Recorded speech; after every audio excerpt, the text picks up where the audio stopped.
पढ़ेंगे विनिमय दर निर्धारण का जो दूसरा सिद्धांत है, क्रय शक्ति समता सिद्धांत।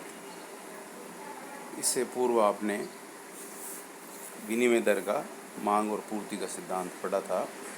प्रथम विश्व युद्ध जो कि 1914 से 18 की अवधि में हुआ था, समाप्त होने के बाद स्वर्णमान समाप्त हो गया उसी के साथ, तो कई देशों ने कागजी मान यानी पत्र मुद्रा को अपना लिया। तो अब समस्या ये उत्पन्न हुई कि जो अपरिवर्तनीय कागजी मान वाले देश हैं, इनमें विनिमय दर का निर्धारण किस प्रकार किया जाए। इस समस्या का समाधान स्वीडन के प्रोफेसर गुस्टेव कैसल ने अपनी पुस्तक money and foreign exchange after 1914 में ये स्पष्ट किया कि कागजी मान में विनिमय दर का जो निर्धारण है वो क्रय शक्ति समता सिद्धांत के अनुसार किया जाता है। अब सिद्धांत की परिभाषा क्या है? सरल शब्दों में हम ये कह सकते हैं कि जब देश अपरिवर्तनीय पत्र मुद्रा मान पर होते हैं तो उनके बीच विनिमय की जो दर है वो मुद्रा की क्रय शक्ति द्वारा निर्धारित होती है। क्रय शक्ति समता सिद्धांत, जैसा कि इसके नाम में ही सिद्धांत छिपा हुआ है, क्रय शक्ति परचेजिंग पावर यानी मुद्रा की ताकत, कि मुद्रा की एक इकाई वस्तु और सेवाओं की कितनी मात्रा खरीद सकती है। समता यानी इक्विलिटी, बराबर करना।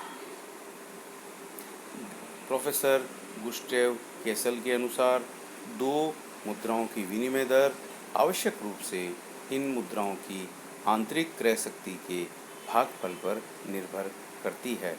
प्रोफेसर इविट के अनुसार किन्हीं दो देशों में क्रय शक्ति समता एक देश की मुद्रा की वह मात्रा है जिसे उतनी मुद्रा वाली किसी व्यक्ति को उतनी ही क्रय शक्ति प्राप्त होती है जितनी कि दूसरे देश की निश्चित मुद्रा से खरीदी जा सकती है। प्रोफेसर थॉमस के अनुसार विनिमय दर की प्रवृत्ति उस बिंदु पर स्थिर रहने की होती है जहां दोनों देशों की मुद्राओं की क्रय शक्ति समान हो जाती है। इस बिंदु को ही क्रय शक्ति समता कहते हैं। तो कुल मिला के ये कहा जा सकता है अपरिवर्तनीय कागजी मान का मतलब आप समझ रहे होंगे, कि जो करेंसी पेपर के रूप में जो काम में ले रहे हैं इसको हम कागजी मान कहते हैं, के अंतर्गत किसी देश की मुद्रा का बाह्य मूल्य आवश्यक और अंतिम रूप से विदेशी मुद्रा की घरेलू क्रय शक्ति पर निर्भर करता है। अब हम इस सिद्धांत की व्याख्या कर रहे हैं। व्याख्या करने के दो तरीके होंगे, निरपेक्ष व्याख्या एब्सोल्यूट वर्जन और सापेक्ष व्याख्या। पहले बात आती है निरपेक्ष व्याख्या की।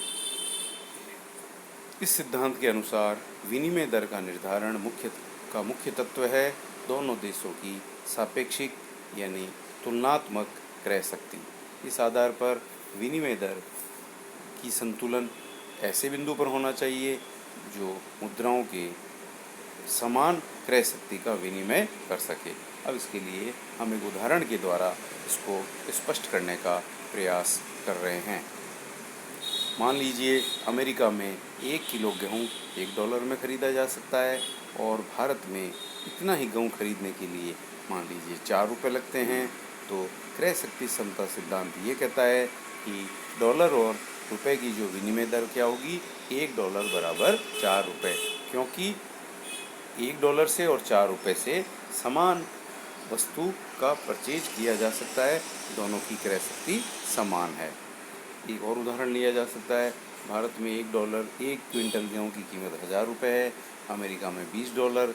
इसका अर्थ है कि $1 की क्रय शक्ति $50 की क्रय शक्ति के बराबर है। तो विनिमय दर हो गई $1 बराबर $50 या $1 बराबर 0.05 सेंट।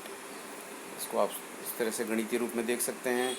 1 क्विंटल गेहूँ की कीमत भारत में $1000, अमेरिका में $20, दोनों को बराबर कर दीजिए। $20 बराबर $1000, तो $1 बराबर $50, ये विनिमय दर आ गई।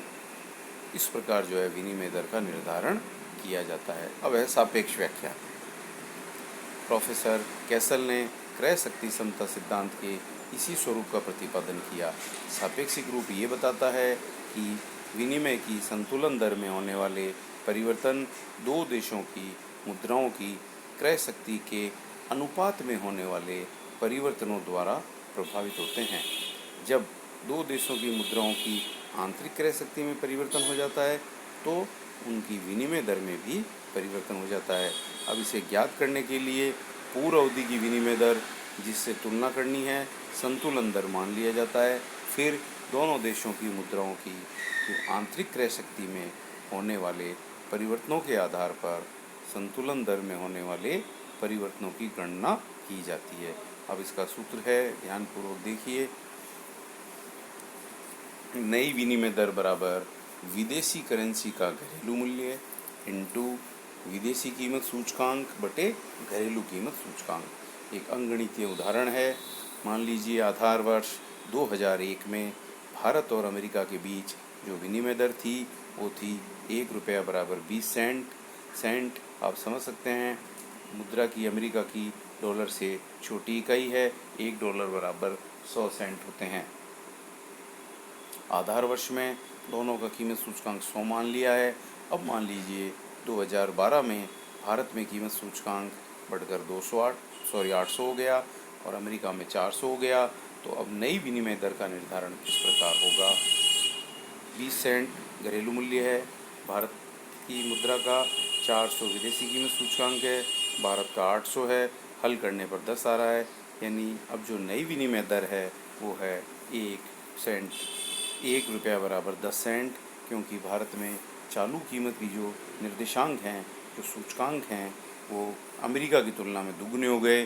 तो रुपए का मूल्य डॉलर में आधा हो गया, यानी कीमत निर्देशांक में समान परिवर्तन होता तो विनिमय दर में भी कोई परिवर्तन नहीं होता और जो है वो $1 बराबर 20 सेंट रह सकता था। अब है विनिमय दर में परिवर्तन की सीमाएं क्या है। क्रय शक्ति समता सिद्धांत में परिवर्तन की इतनी सीमाएं निश्चित नहीं होती है जितनी कि टकसाली दर के अंतर्गत होती है। वास्तविक विनिमय दर, जिसे बाजार की विनिमय दर भी कहते हैं, क्रय शक्ति समता से कुछ कम या अधिक हो सकती है, ऐसा संभव है। विनिमय दर में किन सीमाओं तक परिवर्तन होंगे, यह है परिवहन व्यय, प्रशुल्क यानी टैरिफ जो टैक्स लगता है, बीमा शुल्क, पैकिंग व्यय आदि पर निर्भर करता है। निम्न रेखा चित्र जो है उसमें ये चीज़ें दर्शाई गई है। रेखा चित्र में ये दर्शाया गया है कि बाजार विनिमय दर क्रय शक्ति समता के आसपास घूमती है, लेकिन उसकी जो दीर्घकालीन प्रवृत्ति है वो हमेशा उसके समीप रहने की होती है। दीर्घकाल में विनिमय की दर जो है वो मुद्रा की क्रय शक्ति समता से ही निर्धारित होगी। हाँ, अल्पकाल में विनिमय दर में उतार चढ़ाव संभव हैं। इस आरेख को देखिए, ये क्रय शक्ति समता के अनुसार निर्धारित विनिमय दर है।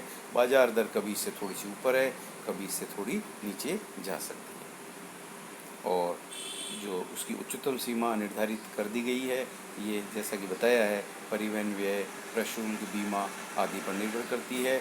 इसकी निम्नतम दर भी निर्धारित किसी देश के लिए कर दी गई है। अब इस सिद्धांत की आलोचनाएं। विनिमय दर पर अन्य तत्वों का भी प्रभाव पड़ता है। यह सिद्धांत मानकर चलता है कि जो विनिमय दर है वो केवल क्रय शक्ति द्वारा निर्धारित होता है। प्रोफेसर किन्स ने कहा कि विनिमय दर क्रय शक्ति के अलावा अन्य चीज़ों पर भी निर्भर करता है, जैसे प्रशुल्क, पूंजी का प्रवाह, मांग की लोच इत्यादि। विनिमय दर का निर्धारण वस्तु के मूल्य से न होकर मुद्रा की मांग पूर्ति से होता है। कुछ आलोचक ये मानते हैं कि विनिमय दर का जो निर्धारण है वस्तुओं के मूल्य से न होकर संबंधित देशों की मुद्रा की मांग और पूर्ति के द्वारा निर्धारित होता है।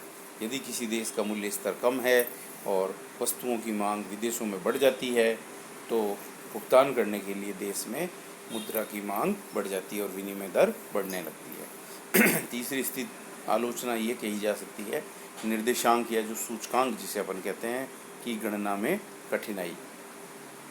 क्रय शक्ति समता सिद्धांत में कीमतों के परिवर्तन को मापने के लिए निर्देशांकों का प्रयोग किया जाता है, परंतु निर्देशांकों की कुछ कठिनाइयाँ व सीमाएँ होती हैं। फिर दो देशों के बीच तुलना करना भी संभव नहीं हो पाता, क्योंकि निर्भर ये करता है कि आप किन वस्तुओं को शामिल कर रहे हैं। वस्तुओं में भिन्नता, ये सिद्धांत मानकर चलता है कि दोनों देशों में जो वस्तु के समूह में एक रूपता है, किंतु भौगोलिक श्रम विभाजन के कारण उत्पादन में भिन्नता होती है। इस कारण क्रय शक्ति के आधार पर विनिमय दर निर्धारण करना संभव नहीं है। परिवहन लागत की उपेक्षा, ये सिद्धांत परिवहन लागत की उपेक्षा करता है। वास्तव में ये सिद्धांत उसी समय लागू होता है जब दोनों देशों में वस्तुओं का स्वतंत्र और बिना परिवहन लागत के प्रवाह हो। विनिमय दर पर कीमत स्तर का भी प्रभाव पड़ता है। सिद्धांत की ये मान्यता है कि कीमत स्तर में होने वाले परिवर्तन विनिमय दर को प्रभावित करते हैं, किंतु विनिमय दर के परिवर्तन कीमत स्तर को प्रभावित नहीं करते हैं। ये मान्यता सही नहीं है। अनुभव से ये भी सिद्ध हुआ है कि विनिमय दर भी कीमत स्तर पर प्रभाव डालती है। स्वतंत्र व्यापार में बाधाएं, ये सिद्धांत यह मानकर चलता है कि दोनों देशों में व्यापार बिना किसी प्रतिबंध के स्वतंत्र रूप से होता है, किंतु वास्तविकता यह है कि व्यापार में कई प्रकार की प्राकृतिक, राजनीतिक बाधाएं मौजूद रहती हैं। मात्र दीर्घकालीन विवेचना, क्रय शक्ति समता सिद्धांत विनिमय दरों की केवल दीर्घकालीन प्रवृत्ति को स्पष्ट करता है। अल्पकाल में जो उतार चढ़ाव होते हैं उसका समाधान या उल्लेख इस सिद्धांत में नहीं है। स्थिति में प्रभावशील, इस सिद्धांत का ये भी दोष है कि ये केवल स्थितिक अर्थात गतिहीन दिशाओं में लागू होता है। पर जैसा कि हम सब जानते हैं, आर्थिक जगत बहुत परिवर्तनशील है, इसमें निरंतर परिवर्तन होते रहते हैं।